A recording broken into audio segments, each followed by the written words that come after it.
今天我们要做的这一道老川菜可以说是堪称经典，只可惜现在没有什么人做了，也很难吃到了。很多90后就连听都没有听说过。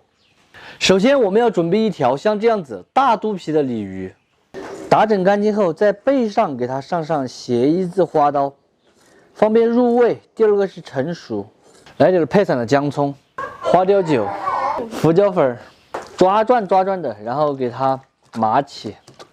再来稍微准备一点半肥瘦的猪前腿肉，切一下后宰碎。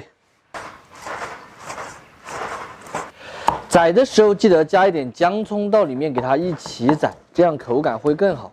宰好后放一个大盆里，把腌制好的鱼蛋也给它放进去，记得把须扯掉，让鱼蛋散开来。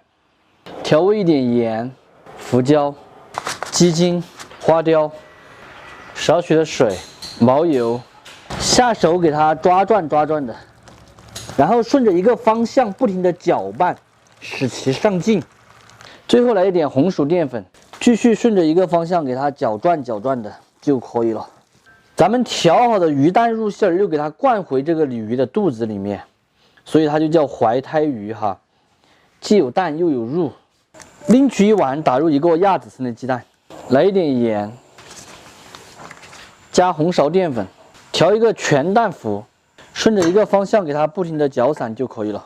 再来把鲤鱼放进去，挂上这个符，尤其是这个肚子这里，咱们要用符给它封住，不然等一会儿一炸它就全部跑出来了。基本上这个样子就算可以了。锅内下纯菜籽油，稍微多一点，要把刚才的鱼给炸好。油温6成热，下入鲤鱼炸，先用中小火给它慢慢的浸，主要是把它肚皮里面的要给它浸熟，同时把没有放完的入馅挤成丸子一起炸了。这种加了鱼蛋的丸子炸出来是更黄的，安逸得很。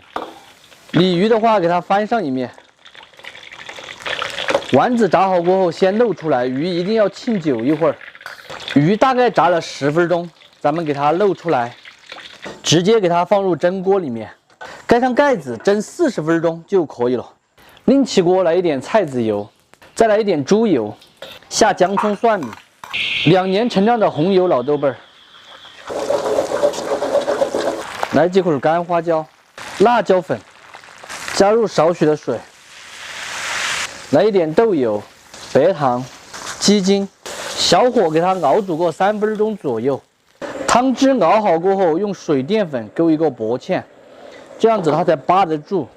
咱们这个味型的话是川味家常味豆瓣鱼的料汁，老传统的做法就是这个豆瓣家常味。芡汁收来能够扒得住之后，来一点毛醋，提鲜增香。最后是淋一点香油、藤椒油，关火出锅。蒸好的鱼给它取出来，这颜色红亮的。这个鱼的肚皮的话是高的隆起的，里面满的都是内容。怀胎鱼做出来一定要是这样子，亮汁亮油。最后给它撒上性感的葱花，美味继承。咱们今天的经典老菜怀胎鱼就做好了。真子做出来的鱼特别的鲜嫩，并且是滋滋入味，表皮有一层豆粉，糯的，口感特别的好。整道菜呢做法虽然复杂一点，但是吃起来美滋滋。喜欢的朋友可以收藏着，有时间的时候自己试着去告一下，不喜欢的就只有免费看完撒过了。好香哦！最近连续10多天气温都是28度最高温度。那个鱼蛋炸的丸子也好安逸，因为鱼有这么多，所以我就没有烧。我的手指好疼。这鲤鱼吗？这个看嘛，有鱼噻。吃肚皮上。肚皮上和肚皮里都可以。这上面的毛毛吃太多了。这里还有个烧白晚上炒个蔬菜来吃。今天因为比较晚了，蒸的时间不够，其实给它蒸个1个多小时，真的趴一点更安逸。